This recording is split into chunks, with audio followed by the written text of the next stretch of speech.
Pop, pop, pop, pop. What's up, my grasshoppers? Take the knowledge from my hand. So, I forgot to mention the Edgar Cayce book also had a huge section on dreams, right?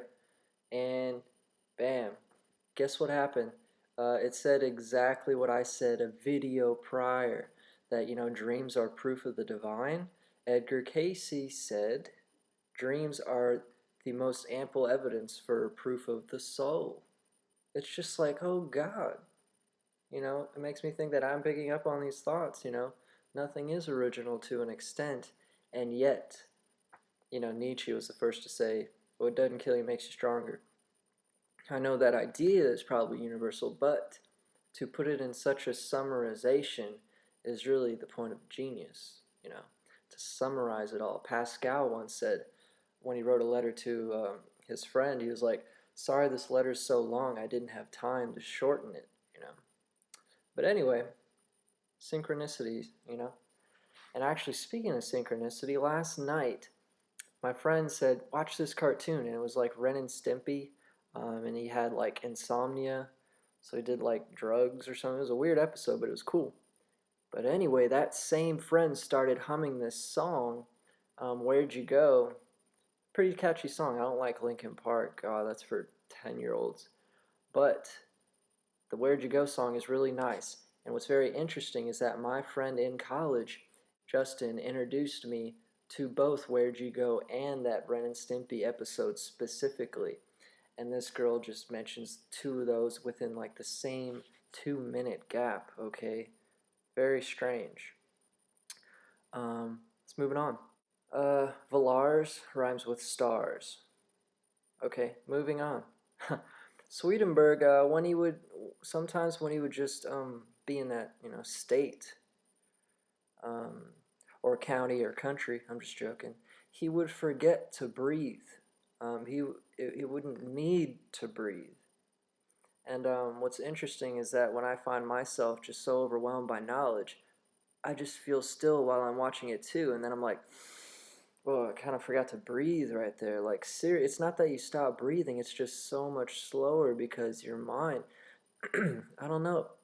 They said that Swedenborg could go an hour without breathing. And by the way, you should take Swedenborg's account into account because he had the highest IQ.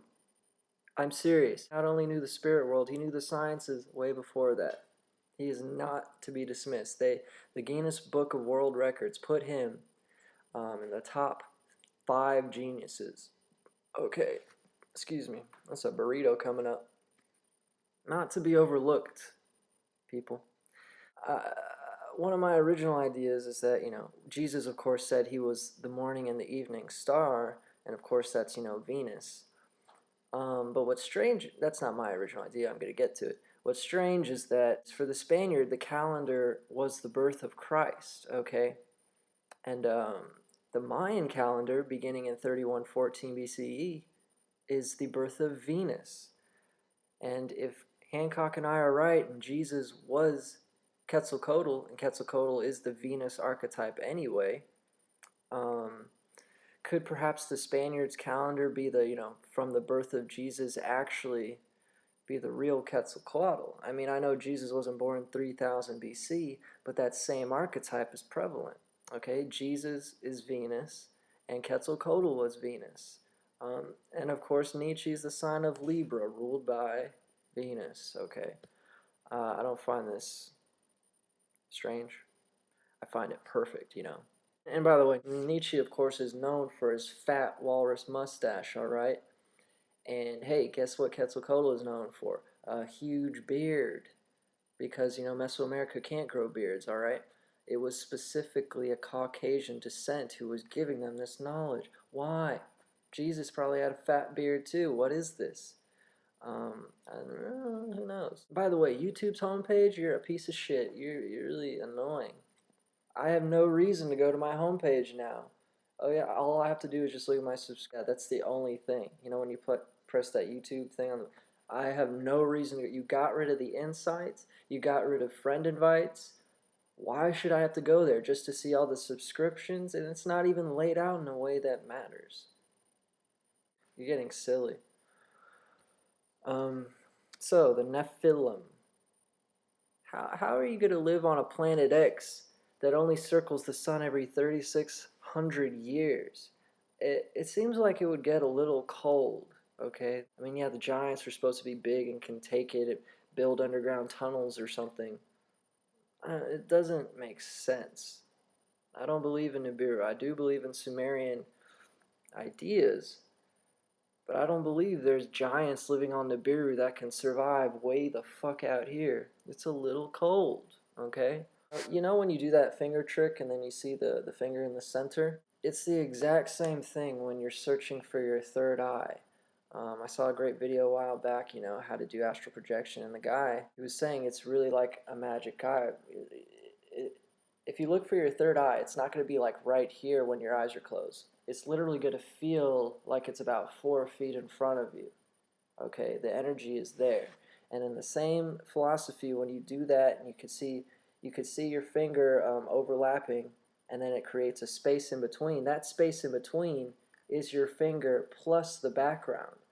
And the thing about intent is that through sheer conscious intent, you can either concentrate on the finger itself, and then the background will disappear, or you can focus on the background and your finger will totally disappear, even though you're looking at the same thing at that same time.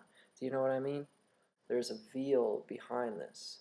But of course, Nietzsche says once the veils are withdrawn, the truth never remains the same.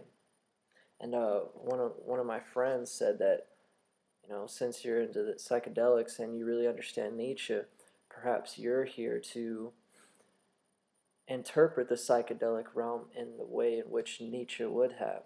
Okay.